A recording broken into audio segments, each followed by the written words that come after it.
Hey everyone, welcome to another edition of the Buddy Study Group for Worksite Solutions. And this is a worksite long-term care study group, but we're not going to be really talking about long-term care products or enrollments directly today. It's going to be a session about ancillary benefits. I think there's, like our industry always presents us with a million different names you could call these benefits. You could just call them plain old voluntary benefits.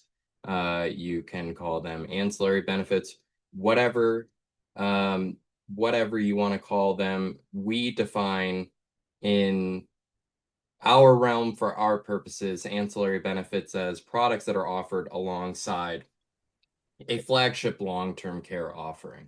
And we're going to keep it pretty high level in talking about the different ancillary benefits that are out there, but we also want to be talking about how do we position these? How do we navigate offering these benefits um, in conjunction with long-term care? Because that can be a challenge or at least an initial concern of many when getting into multiple products.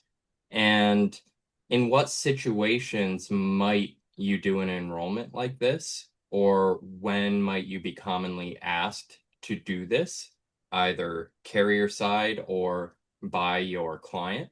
Um, Overall, just as kind of a note, I think this is an excellent way, again, to expand your business, right? When talking to individual long-term care specialists, I always talk about group long-term care as a way to further expand your business, reach more people, increase your revenue.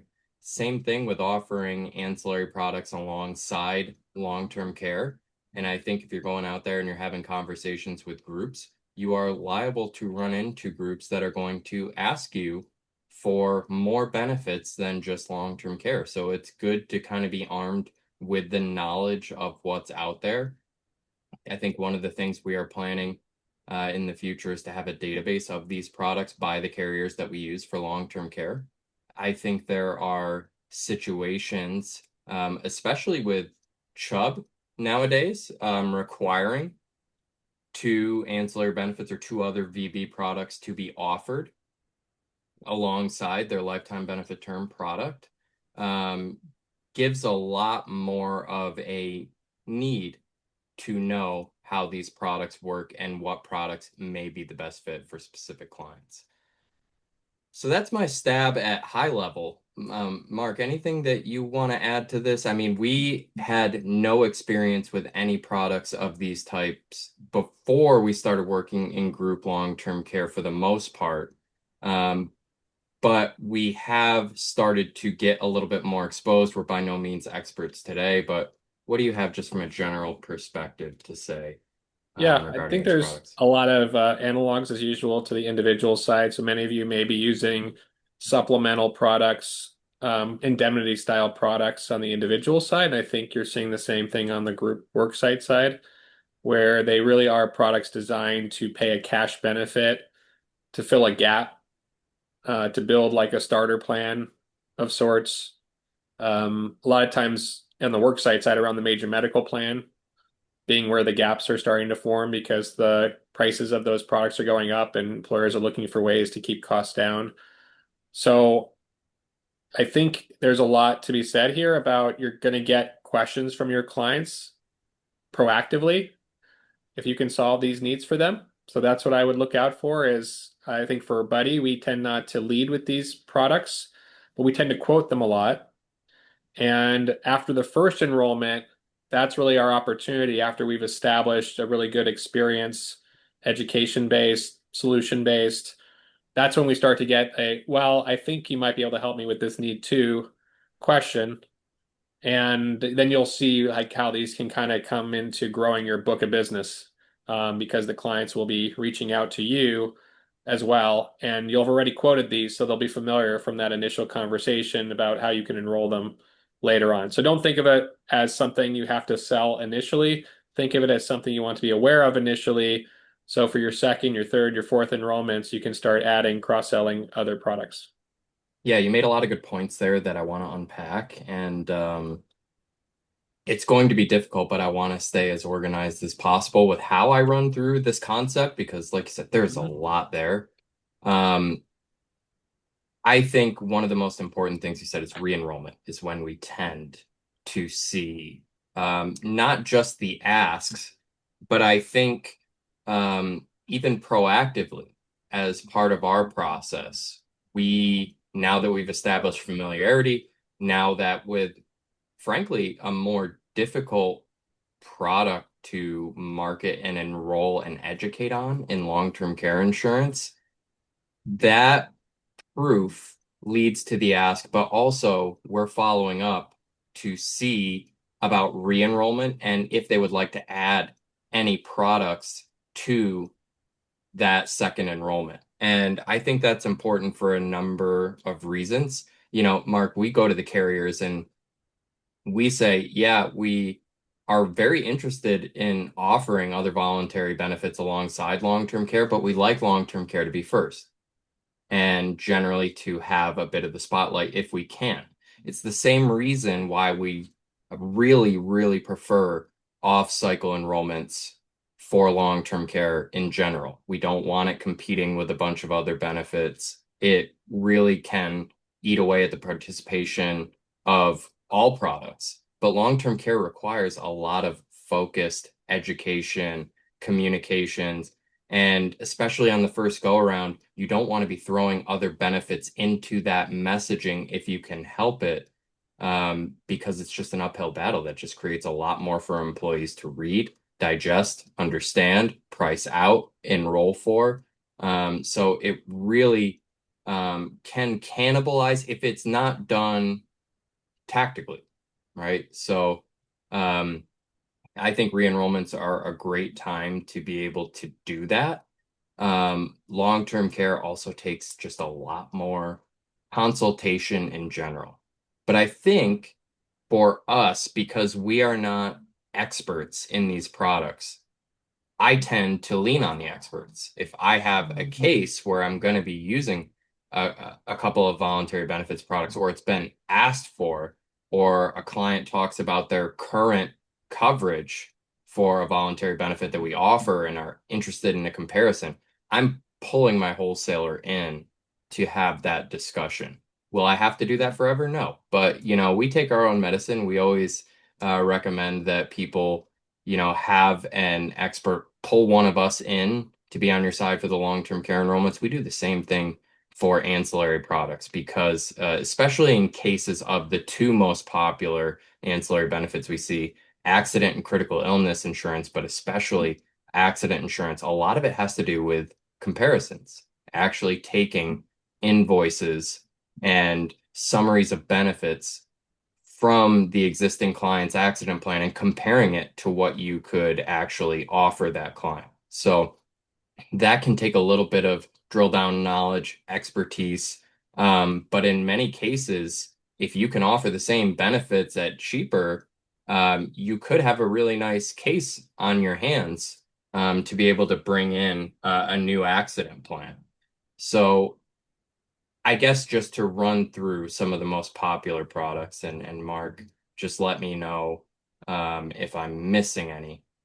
I wouldn't call these ancillary by name, but disability products are obviously popular in combination with long-term care. I think it's more likely that you're going to run into groups that already have disability insurance, but long and short-term disability, obviously very popular, pair well with long-term care, pair well with employer funding.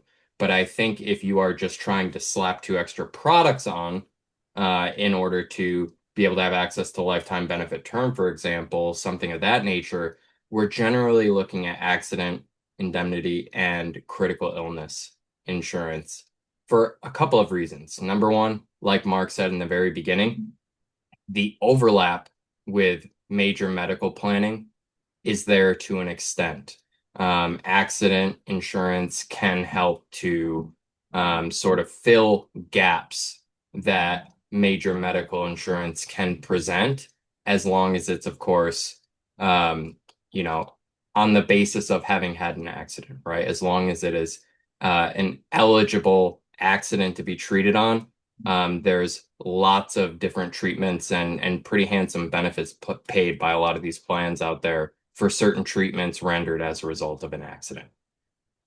Critical illness, you all probably know quite well, pretty popular on the individual side, a plan that is essentially going to pay you a lump sum for claims due to certain conditions, cancer, heart attack, stroke, other serious illnesses.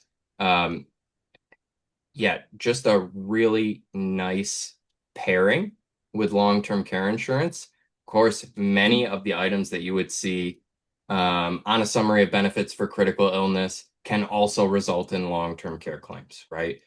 What does a long-term care claim often present? An elimination period. What can help you get through an elimination period? A lump sum payment, right? So it's not to say that every long-term care claim overlaps with critical illness insurance, but they are a very nice pairing to have, very nice protection, kind of in tandem. Mark, are there any others you run into? I get work on hospital indemnity a little bit. I get word on that. But I am not really all that familiar with hospital indemnity. I think we also had the really compelling presentation from Transamerica on their gap insurance, which was pretty interesting and solves a pretty pressing health need. Any others that you come into contact with often? Yeah, I think hospital indemnity is key for complementing the major medical for hospital stays, like a cash benefit to pay for hospital stays. Sometimes it's valued for the pregnancy benefit for women, for example. And I think, yeah, accident, critical illness, hospital indemnity, kind of HICI, if you want to call it, Yeah. all go together. Um, I'll emphasize too, the short-term disability is a key product. Almost every one of the long-term care carriers have a short-term disability. Keep in mind there are certain states where it's not as relevant. About 5 states that have their own state short-term disability programs that offset. So, the short-term disability markets in those states are very not that active, but outside of that, you'll find it. And I think long-term disability tends to be a lot less common. We're seeing. So, but yeah, if you just did accident, critical illness, hospital indemnity, short-term disability, you'd be covering the vast majority of the portfolio that almost every carrier has in this. And it becomes really holistic for employee benefits planning, like risk management, when you lay it all out at once. Not only are you doing a lot to Mhm. really cover the major medical, I know a lot of employers wish they could do more for their employees' major medical coverage. This is a way you can do so decently affordably. Of course, it's not just walk into a doctor's office and claim on some of these plans, but for catastrophic, it really helps plug a lot of those holes that can leave people in really bad positions when they have a critical illness or an accident or a hospital stay, right? You hear the horror stories. So it's a good story to tell when you're walking into an employer. And of course, long-term care, there aren't many coverages out there that do what long-term care does, but there's plenty that complements it, right? Pretty much any of these benefits that we've discussed really complement long-term care insurance well. It is still hard to offer those products, say 3 to 5 at a time. But that's why the rollout allows you to kind of continue this education. And that's how you really start to become a holistic benefits counselor when you're adding to the story, adding to the protection each and every time. I want to just do a little overview of AICI, and I'm pulling this from one of our enrollment landing pages. I think this graphic that we use on the landing pages is really, really nice because it shows exactly how accident insurance is designed to be there for you. And we can look through proposals if we find value in that. Essentially, what you're going to see from accident and a little bit of critical illness too is kind of like a formulary, right? It's got a type of treatment and it's got the payment amount that it will reimburse you for if you receive treatment for, um, you know, any number of things. But we let's see. Where did we have the story? I think we called this guy Larry. Larry fell off a ladder is one of the other case studies we use. But for Chubb's accident plan, it is essentially walking us through a case study example. So there's certain benefits like a first accident benefit of $100 that's covered here. Ambulance is covered $200. ER visit reimbursed $100, $30 for an x-ray, $900 for treatment of the fracture. There's a couple itemized medicine and medical supply items, small reimbursements, but even things like crutches, PT, follow-up visits to the doctor. And with Chubb's plan, this is the accident plan that we're using for this enrollment. They actually have a 25% step up benefit if this accident is as a result of organized sports. So this is great for families with active children, actively involved in recreational sports. Things happen out there, especially the younger you are, they're just running around. It's piles of bodies. Things can happen. So having that extra added benefit is pretty nice. So this is just to give you an idea of how this plan comes in and provides coverage based on the types of treatment that you receive. And you can see these are things that would be covered to some degree under a major medical plan, maybe not all. But it helps to add an additional layer of protection if as the result of an accident. Um, so I really like that to kind of lay things out. And then I believe we do have a calculator. We don't have a calculator, but it's streamlined, pretty streamlined pricing. Just to get an idea, it's one plan fits all, okay? But there are several different premium payment options and people you can cover. So a little different from long-term care. It's not just in employee or member and their spouse. You can do just think of member as employee. This is for an association we're using this with. Employee plus spouse, employee plus children, so not including the spouse, or whole family coverage, and these are the monthly premiums associated. So it is a relatively easy product to administer from that standpoint. Depending on who you want to cover, the pricing is very streamlined. We don't necessarily have age-based, gender-based pricing, very sort of cookie cutter pricing options, which make it really simple to understand. No calculator needed in that respect.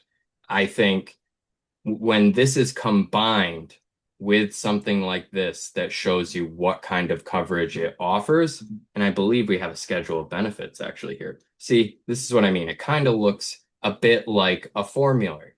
You'll see, I can pop this up here. You'll see that it is a nice long list, not necessarily light bedtime reading of conditions and treatment types that you can receive and have covered under this accident plan. And I think everybody has some sort of story that they could tell around, I had accident insurance and actually was made even closer to whole by having it, or, you know, I had an accident happen to me or somebody in my life and wish I had accident coverage. So I think in those cases, try to use a story. I used the story of my girlfriend and I on vacation a couple of years ago. We had been hiking all day in Joshua Tree. She wanted to have one glass of wine, knocked the glass of wine off the table, stepped on the glass, uh, cut her foot open, and we had to go find a hospital in the middle of nowhere and get her stitches. And I walked through every single condition on this formulary to say, how much coverage would we have had additionally? How much less would our hospital bill have been at that time if we had accident coverage in place? So I think that's a great sort of way to position this. Accidents happen, right? Major medical uh, can be quite limited. Accidents often lead to some of the most financially catastrophic treatments required. I mean, at the end of the day, stitches ain't cheap. Urgent care visits, hospital visits, ambulance rides, they are not cheap. So coverage that comes in to help protect um, even just a little bit is very helpful. So that is just a little bit on accident, how we are positioning it, how we are educating on it for enrollments that we do. Let me see. Do we have any questions in the chat? It helped my sister-in-law. Yeah, I mean, there's always stories out there. I don't think anybody has been through life and not had somebody close to them or themselves not have any sort of accident that would have been covered. Yeah, some of our most successful cases too have been where the employer is funding the long-term care base plan or carve-out plan, and they're quite willing to add the accident and critical illness under the employer-funded bucket. Okay, so I would offer it exactly the same way. If you can quote them the pricing, like Jason said, it's really simple to quote it for the group, and it's only, you saw $7 a month, $15 a month. A lot of times it's like a bundle where you're getting the long-term care and you're getting the accident together paid for by the employer. And of course, the same rules apply. You're getting a lot better participation from the employee population when you're at least offering some level of employer funding on those benefits.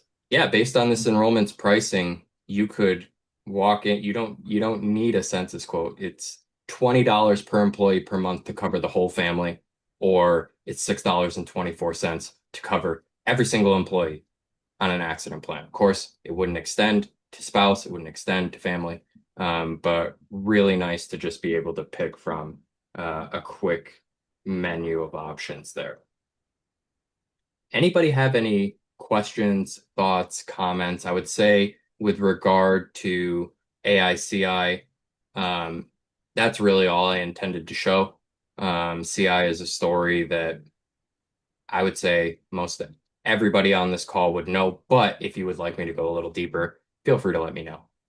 Um, I think where you're going to use products like this the most outside of just general scenarios, where we have actually used it the most, is newer companies who are just starting to build out a benefits package. Those are great because that is a foot in the door to repeated relationships, whether you do a couple of products right off the rip or say, hey, as you go, as budget stabilizes, as you want to do more for your employees, we can continue to offer more each and every year.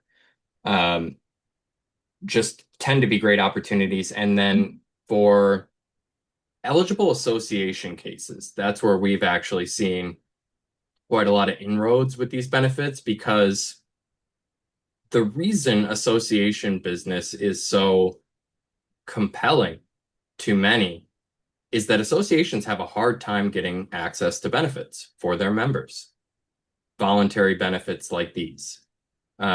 Even long-term care is not exactly a walk in the park to get an offer for an association. So oftentimes, if you do have a good relationship and you have a nice association on your hands, they will almost come to you exasperated because sometimes they can have pretty large difficulties getting group benefits. A lot of the time, these associations are offering individual benefits, but if they had a way to offer a plan that would provide easy underwriting, easy process, streamlined pricing, so on and so forth, they would do that. Uh, and I think that is all because they want to give their members something that they feel like it's worth it to pay their dues for, right? I mean, they're not just signing up for an association magazine, newsletter, emails.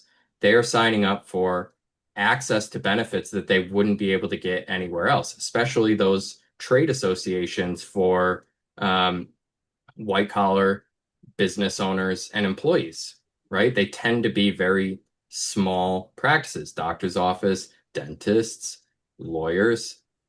So they can have a hard time accessing top level group benefits as well. So the association really wants to help provide that to members.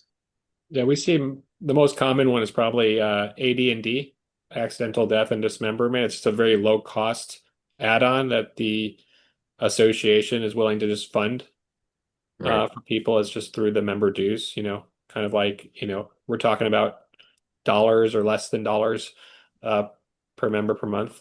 But group life, I think that's probably the biggest one we see with the association front, and then giving people access to disability on a voluntary basis is definitely another big Huge. one. Yeah. And I mentioned that even getting a long-term care offer for associations is not a walk in the park. Even if you have an association relationship and long-term care is a no-go for one reason or another, carriers just aren't willing to make an offer, not comfortable with the risk, whatever it may be. Look at other voluntary benefits. Look at adding these accident CI. Take a look at DI. DI can be a little bit of an uphill battle as well, but I think it's always worth it because in trying, you get that relationship, and in having that relationship, especially with these trade associations, you can get access to a lot of small businesses, which are employers and are eligible for group long-term care offers guaranteed issue and all the other products therein.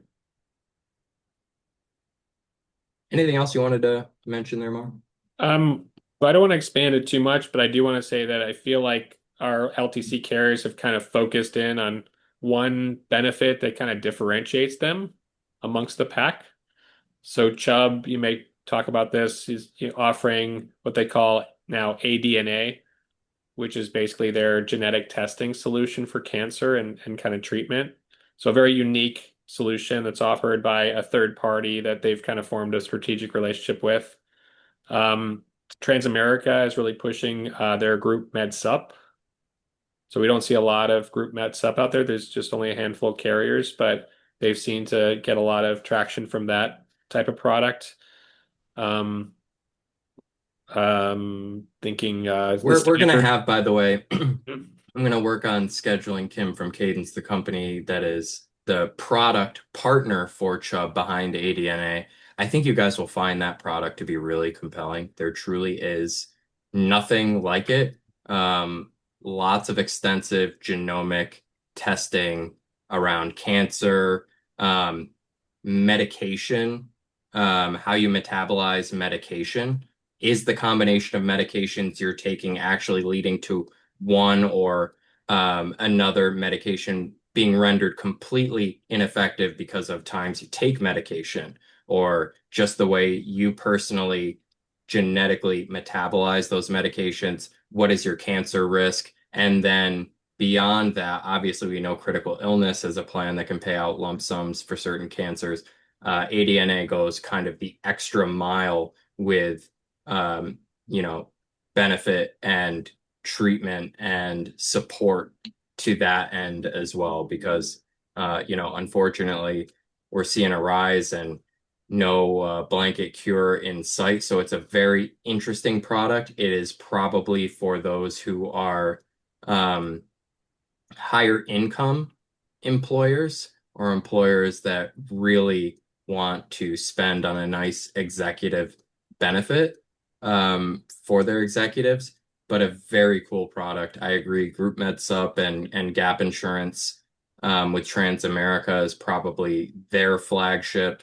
The Standard is just well known in general for their disability products. Their long-term disability is incredibly reputable. Short-term disability offers some interesting benefit as well. With I believe I believe it was the Standard when we were using the pregnancy benefit on their short-term disability plan is very, very compelling. Um, I'm trying to think of some other sweet spots that we have. Even Trustmark, we visited their home office. They tend to be quite laser focused on long-term care historically and group life, but they are um, in their multi-year plan looking to build out even more voluntary benefits product and be a more holistic carrier in general for group benefits. So it's definitely not going away. Major medical problems are not going away. So all these little things that you can add on to support is very, very helpful, and carriers have their sweet spots. Yeah, I would say in this market, most of the brokers are trying to work with a carrier that has a package of benefits because they don't necessarily want to do this one product with this carrier, this other one with this one, deal with all the different enrollment platforms, billing processes. Remember, we have to make it easy for HR as well, and they don't want to have to interact with so many different carriers. So that's why it's good to lead with like their flagship product. Like for us, it's the long-term care product, and add on these other products later because then they already know they had enrollment experience, had billing experience from the first enrollment. Now, when you add on the product, it's an easy process because it's all kind of contained in that same bill. It's all contained in that same enrollment platform that you used for the first enrollment. So that's why I recommend doing it that way versus saying, well, I want the best of this and the best of that, like you might in the individual market. It's going to lead to a lot of friction when it comes to the administration. You have to get minimum participation. A lot of it has to do with how smooth the process is. So definitely kind of, if you can, keep those together as much as possible by focusing on the client's primary needs, and then you're addressing other employees in the organization and their specific needs.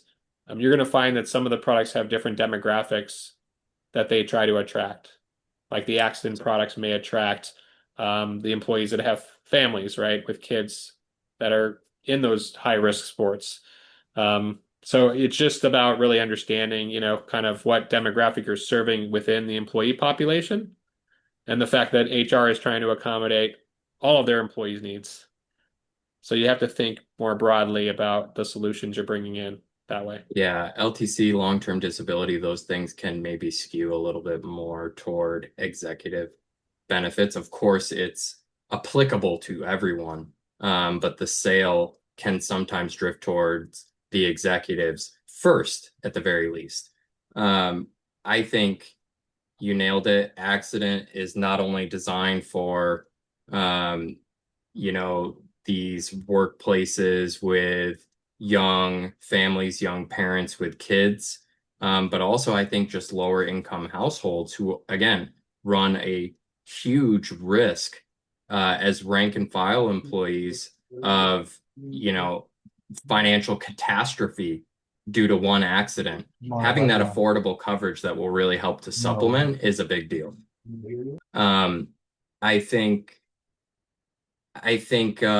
with these carriers that are offering packages of voluntary benefits, we're also seeing a lot more use of analysts, analyst teams to help employers actually find savings. Again, many times predicated around major medical. But I know Chubb gives it a formal name called Benefits All In. Transamerica with their gap insurance uses, to a degree, some analysts to put together the most efficient gap plan that they can find, plan design. Um, Actually, I like that program, Chubb has because they have like again a third party that comes in and kind of consults with the employees on their major medical options. The one thing that leads to opportunities in, especially if you're in the Medicare space, is they have a choice to stay on the group health plan or go to Medicare when they turn 65. Actually can save the employer money and maybe get better outcomes for the employee if they choose to go on Medicare at right. that point in time. That could also lead to a lead for you if you do med sup plans. So now you have an employer channel when their employees retire that would come to you as their, Medicare advisor. So I think there's a lot of synergy if you focus on those products also that fit your core business, depending on, where you fall, with what 100%. And focus you know on. what else that does is it can, some of that savings, uh, you know, some employers will want to put it in their pocket. Some employers will treat it like found money and put it toward an employer funded benefit, right? Or figure out some other way to offer benefits to the employees. So in the very beginning, I said I lean on my experts, and so does Mark, Wendy, everybody on the buddy team when we feel that we are not the expert in areas like this. Being able to do that analysis and find money can just be exponentially powerful for a case. Yeah, Steve, I'd asked a question. Do you have any of the LTC carriers that have a critical illness rider on their hybrid life plus long-term care plan? I don't think I've seen that recently explicitly in the product. We did talk to Equitable, which has like a perm term with long-term care rider, and they had discussed maybe adding their critical illness as like a bundled offering. So it's not like a separate rider, but it's actually like two products packaged together. And if the employee purchases it, kind of the price is combined. So I do think there's a lot of things you can do creatively there. And yeah, there's a lot of different structures that haven't been tested or are kind of rare in the marketplace. You could, it's in theory, and I think it's happened in the past, you could have LTC on a DI policy, an LTC rider on a DI policy. You could have critical illness. It's just when you make the product so complicated, the employee doesn't really know why they're buying it anymore. Like, what's the main purpose of when they're buying it? And what we see is when you try to have like the ultimate combo product that does all these different needs, they tend to not do anything, or they tend to spreadsheet them against a product that's purely just long-term care and it loses. And so you can't Or get the piecemeal case. between a couple carriers or a Yeah. couple focus plans. So my bias, I don't think there's a right or wrong answer to this, but my bias would be focus on what the product's primarily designed to do. Even with our hybrid products, we don't talk about the life benefit that much. We talk about this is a long-term care forward product that just happens to be life-based, built on a life chassis. So I think that just keeps it simpler, gets the premium focused on where they're going to get utilization and what the client wants. And this is coming from a man who helped build a long-term care product that had more tools than a Swiss Army knife. So, Yeah. I think there's a place for those, especially when some of those tools offer something you can't get elsewhere in the market. I think that's where it has a lot of merit. But I do agree that oftentimes you get spreadsheeted and exposed for the extra premium in that combination sort of offering. So not exactly like a critical illness rider on their long-term care plans, but many of these carriers will allow you to accelerate a lump sum for terminal condition. Generally not the entire death benefit. And of course, it is a one or the other proposition. So you pull that lever to accelerate for your terminal condition. You're generally giving up the rest of your coverage under the policy or a significant amount. But if you need to pull that lever, that's a nice lever to have in your corner to be able to pull. So it's not formally critical illness. It's going to be much less general in its coverage, but still a nice to have that most carriers I see have. I'll give you a prediction, Jason, Yeah. as we kind of get toward the tail end of this. I do see opportunities to develop products like short-term care, which we talk a lot about on the individual side becoming very popular, Yep. especially amongst those that are closer to retirement. They just need to keep it more affordable. Even our life long-term care hybrids tend to get pricier at those ages. So to get like a 1 year plan that, has a indemnity style benefit, doesn't have to be the full cost of care. I think that that's got a lot of appeal. So even though we have these extension riders, we tend to think about those of the long-term care forward products. I think you're going to see group short-term care coming into the market, and I think it's going to be popular from an affordability perspective, just like we've seen on the individual side. So more to come with creative designs, but again, focused products that are designed to solve a particular gap in the market and to serve that market more effectively than maybe an individual product would. I totally agree. I think we're going to continue to see things we've never seen before, and that's all inspired by competition. We've seen it all the time. In the individual hybrid life long-term care space, we see that all the time because these carriers are often so similar. And as time goes on and they try to one up each other and add XYZ extra benefit, they all start to look pretty similar. and their pricing is just dialed in enough in the states they want to take in market share on to be different.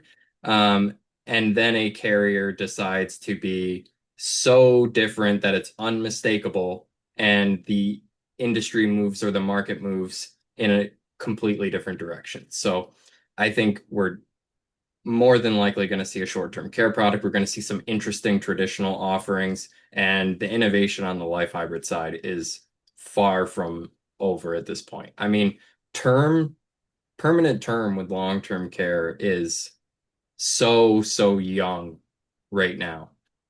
So yeah, really interested to see what's going to innovate out there and in just ancillary benefits, right? Who would have thought that like one of the most rockin' and rollin' insurance products on the market right now would be pet insurance? It makes a heck of a lot of sense. You ever taken a pet to the vet before for something that you would consider relatively minor, or even had a pet at end of life that had some serious issues that required medical attention?